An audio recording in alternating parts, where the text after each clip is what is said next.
The Junior Eurovision Song Contest. It's the only institution in all of time and space where it's not only acceptable, but outright encouraged for you to have a favourite child. And for that matter, it's the only time where you could feasibly put together a list of your top 10 favourite kids and nobody would raise an eyebrow, because it really is as innocent as it sounds. But I would imagine that people would probably understand me a lot better and ask even fewer questions if I dropped the duplicitous wording and just titled this video Tess's Top 10 Junior Eurovision Entries.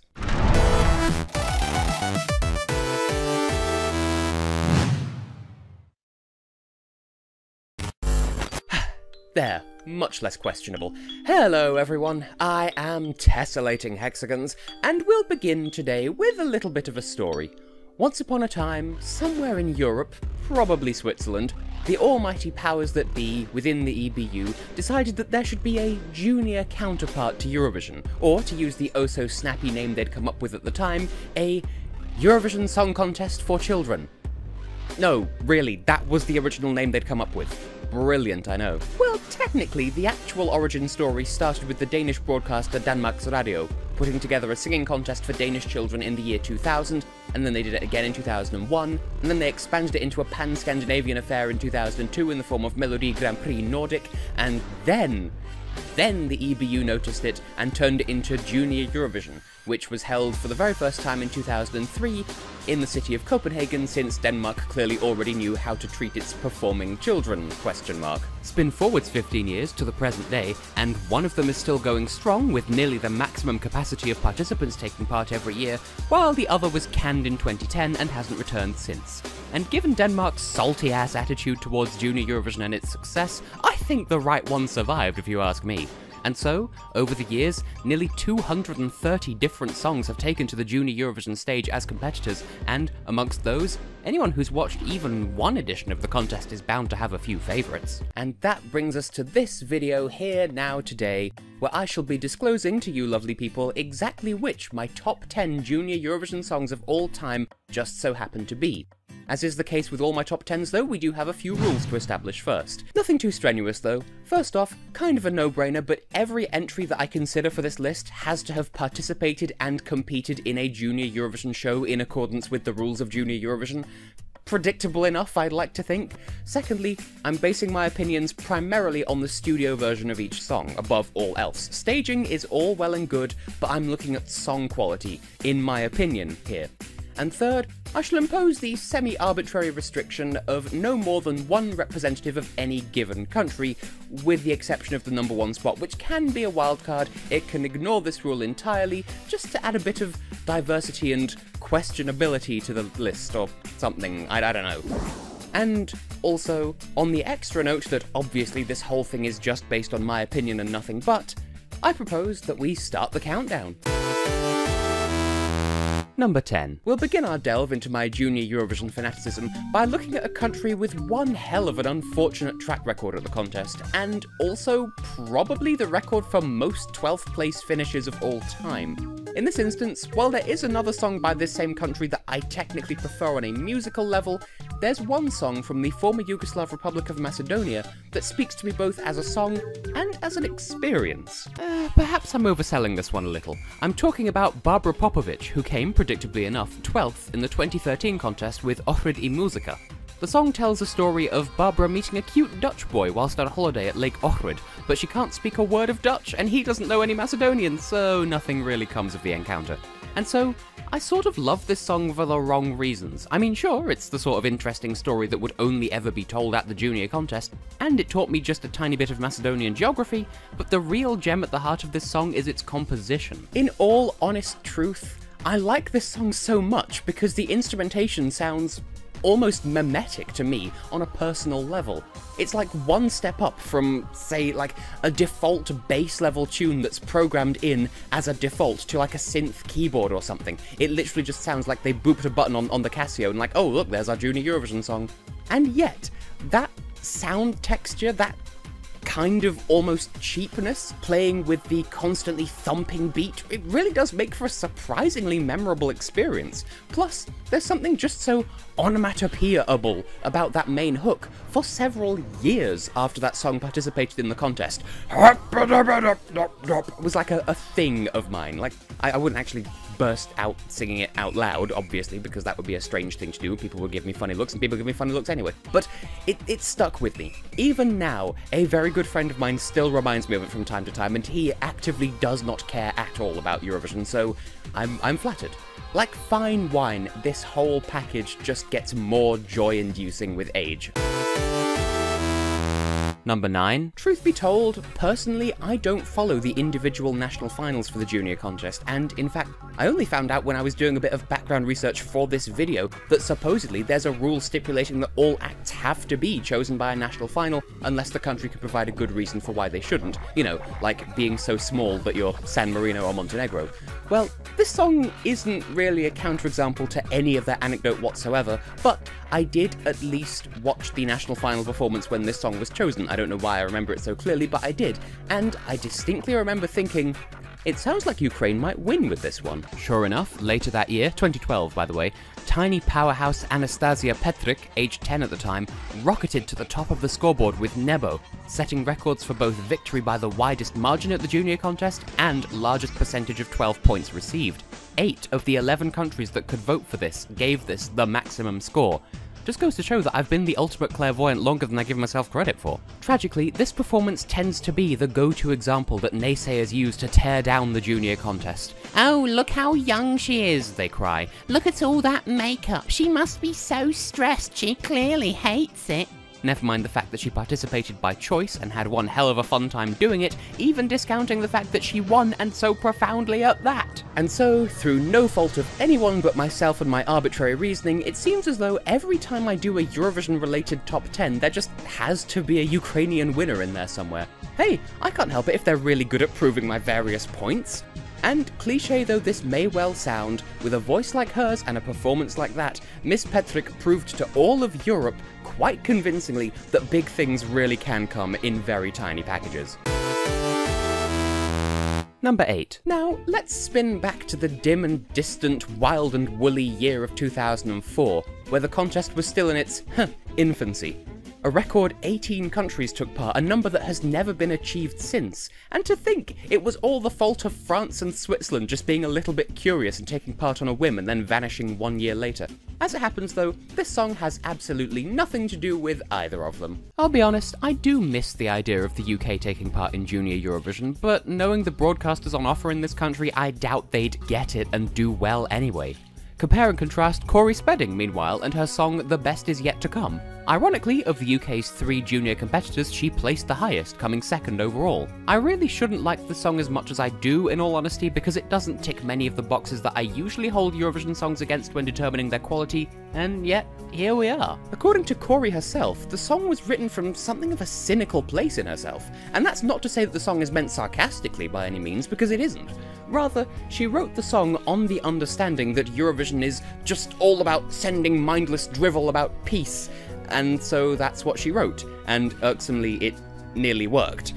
And it bothers me that the song was inspired that way, because the lyrics, though understandably childish and hackneyed, are well composed, full of perhaps naive but very sincere hope for the future, and it's just plain satisfying syllabically and melodically, so I understand why it did so well. Of course, you wouldn't get a song like this nowadays, given the way the world is, but little did we know back in 2004, little did we know. Number 7. It seems like there's an unwritten rule in Eurovision that whenever the contest is hosted in Kiev, there has to be a song featuring yodeling, or at the very least extreme vocal strain, because, you know, the 2013 junior contest, that featured an Armenian chocolatier screaming without any warning, but that's basically yodeling. So the adult contest brought us Austria with ESC in 2005, and then 12 years later, Romania and Yodel It, and a little way in between, in the junior contest, Belgium tried their hand at yodeling as well. Well now, where do I even begin with Laura Omloop's delightful little number Zo Verliefd? Perhaps with the confession that, actually, I didn't start watching the junior contest until 2011, so quite how I discovered this song I will never know. But I'm so glad I did. This one tells the story of Laura falling in love with a guy at school who just so happens to be perfect at basically everything, and when she looks at him, her heart feels all yodely. At that age, I would strongly recommend seeing a doctor about that. All japes aside though, that girl has some serious talent in the yodeling department. Granted, it's a niche talent, and there's not very much demand for it in the present day, but it's not an easy thing to do right, and she absolutely nailed it, giving her song that little extra flavour just to make it that little bit more memorable. And she was rewarded accordingly with a 4th place finish at the end of the voting. Realistically, it's the sort of thing that one could only expect from Junior Eurovision. A Belgian girl singing in Dutch, or well, Flemish if you want to split hairs, and yodeling intermittently to the kind of instrumentation you just don't hear anymore. And where else but Junior Eurovision would have the heart and spirit to sincerely celebrate such an unusual talent? Number 6. Speaking of unusual talents, a few years down the line, and after entirely too much delay after so many good intentions that amounted to 9/10 of nothing, Ireland finally made their debut at the contest with Amy Banks and Réaltaine Mara, or Star of the Sea. And while it may not have been the first opera-inspired Junior Eurovision offering, somehow, it was still a surprisingly explosive note to start a Eurovision campaign on. Put simply, this song will never not be pretty to me. Supposedly taking inspiration from her grandmother, Amy wrote 2 versions of the song, one in English and one in Irish Gaelic in accordance with the rules of the Irish national final process, both featuring a line in Latin for some reason. It tells the story of a ship lost in a stormy sea, and in nothing short of poetic terms as well. Even the staging had a hand in sharing the magic of this one. It all comes across like a nostalgic bedtime story, or a weird animation that I saw on Swedish TV once featuring a family of rubber ducks swimming across the night sky and then down a bathtub plug hole. I wish I knew the context for that. It made me sad, nostalgic, and a whole bunch of other feelings that I can't articulate. And this song was also very much of the same flavour. Tragically, it finished 12th in a field of 17, but still, Ireland seems committed to the junior contest for the foreseeable future, thanks to TG4 and not RTE, so it's not as if it ended in tears for them. I do still wonder what happened to those rubber ducks, though. Number 5. Okay, this next one kind of defies explanation, and that's part of the reason why I love it so much. I was a fan of Betty's People of the Sun for Armenia in 2014 since it was chosen, despite raucous cries from the fandom that it was a load of crap, until it came 3rd, proved them all wrong, and then suddenly everyone pretended that they'd always liked it, despite my having witnessed firsthand that that absolutely wasn't the case. Not that it matters, of course, because this song is one that was maligned in sort of the same way, but it's a different song entirely. Presidential candidate mini-me Gianluca Cilia burst onto the scene in 2017 with the bouncy party song Dauraton, making the Maltese language cool again by way of just the bridge of the song, granted, but still.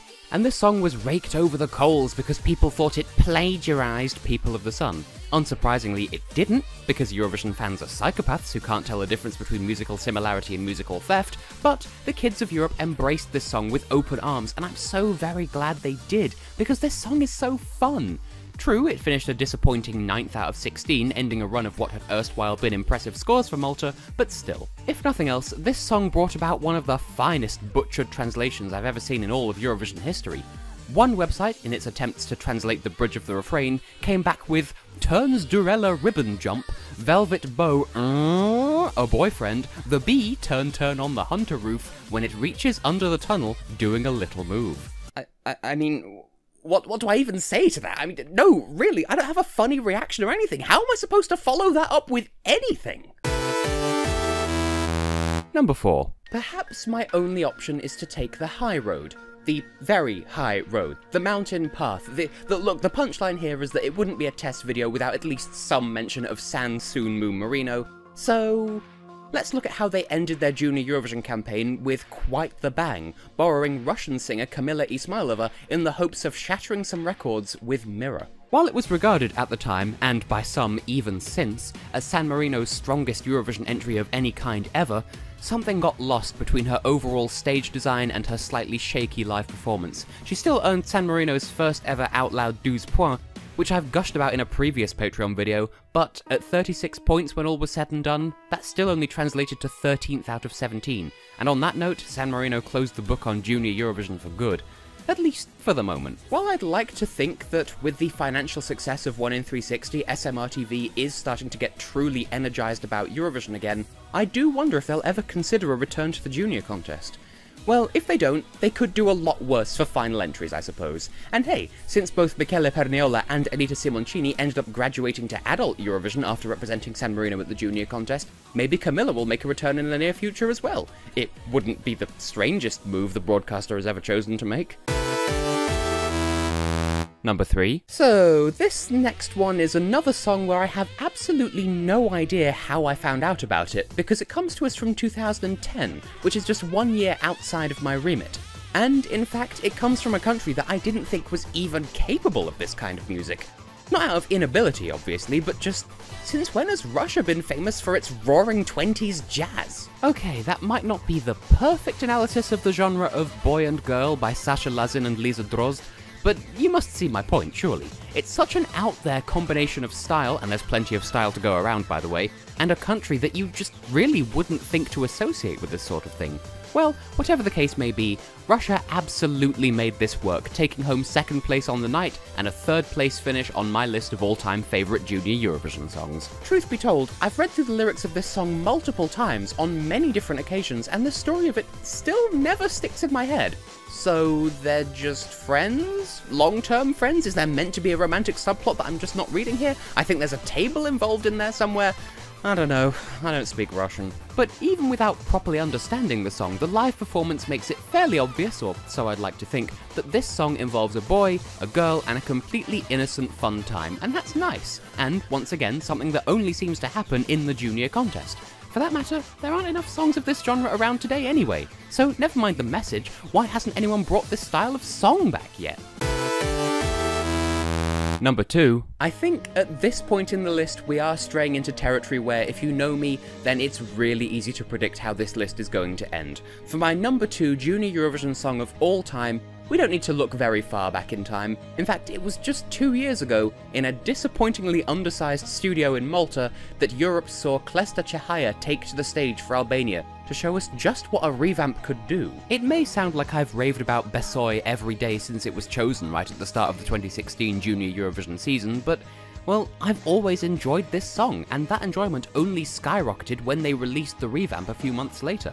It just so happens that, especially at adult Eurovision, Albanian songs tend to be hit or miss because of the show through which they're chosen. To qualify for Festivali Këngës, a song can be longer than 3 minutes, but it has to be written with the orchestra in mind, so the winners seldom sound appropriate on the Eurovision stage, so revamps are almost always necessary to make each winner sound more competitive when they reach the semi-finals. Granted, with a voice as powerful as Klesta's, the Albanian delegation were already playing with fire, but the changes they made when preparing Besoj for Junior Eurovision were of such great effect that this song, this Junior Eurovision entry that finished a tragic 13th out of 17, this song is the benchmark by which I judge all other revamps in all of Eurovision space and time, particularly Albania's, but all of them.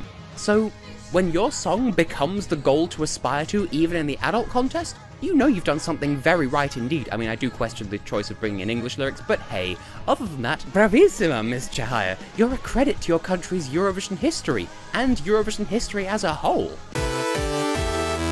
And number 1. So, here we are. The wildcard, my number 1 Junior Eurovision song of all time. You would have thought that to be my number 1 of all time that there'd be like some sort of soppy emotional story attached to it, but honestly, not really. I just like the song, and sometimes that's all it has to be about. Let's stop delaying the inevitable. I'm talking about the young opera powerhouse that is Federica Falzon and her 4th place finish on home soil in 2014, representing Malta with the song Diamonds. True, her voice does make it rather difficult to keep up with the precise lyrics of this one, but even if you can't discern what she's saying in particular, you have to admit it's a massively impressive and massively mature song, especially for someone so young. I mean, she was 11 at the time, and she carried off the performance flawlessly. So flawlessly, in fact, that the commentators on JuniorEurovision.tv's livestream of the show felt compelled to open the door of their commentary booth mid-performance to get a listen. Which is all well and good, but their microphones were still on. So, to anyone watching the stream, it sounded like Federica's voice was so powerful that it had actually blown out the speakers in the venue? Well, I could believe it if you told me she was capable of that anyway. She could probably shatter a window or two with a voice as powerful as hers, and I wouldn't even question it. Flanked on both sides of Malta's participation history by winners, and placing fourth herself, Federica stands as part of the pantheon of kids that have proven that when it comes to Junior Eurovision, Malta is a country to be feared and respected. Give it 10 or 15 years and who knows, maybe Federica, Gaia, Destiny, Christina or Gianluca will come back and have a go at adult Eurovision. I look forward to it. In the meantime though, is there anything we can learn from the sorts of songs that made it onto this list? I suppose only that I like downbeat and emotional songs more than my child self did, and certainly more than I thought I did anyway. And that the junior contest is absolutely beyond a shadow of a doubt deserving of being taken so much more seriously than it currently is. I mean, some of these kids are more talented and more professional than their counterparts in the adult contest, and there's not even a fraction of the drama backstage as well. Look to these kids, they really are the future of Eurovision. But for the moment, before I go too far off the deep end there, I should be signing off. This year's junior contest isn't even until November anyway, and we still have the adult contest to worry about this year first. So, as ever, I shall conclude with a shout out to the lovely people supporting me over on patreon.com/TessHex. Without their support and love, these videos literally would never even happen. So if you want to see more of this sort of thing, and get a whole load of other bonus perks as well, including the main attraction of seeing these videos a whole month ahead of time, then please do consider becoming a patron of mine. I'll do my best to make sure that it's worth your while. As it is, there are 2 new videos over there right now, only available to patrons, so all you have to do to see them is pledge as little as $1. I would really appreciate it. I wouldn't ask for this sort of thing if I didn't think I could make it worth your while. So, while you're still thinking about that, I shall just say that I have been, and will continue to be, Tessellating Hexagons, and I thank you very sincerely for watching, assuming that you still are at this point. Bye-bye for now.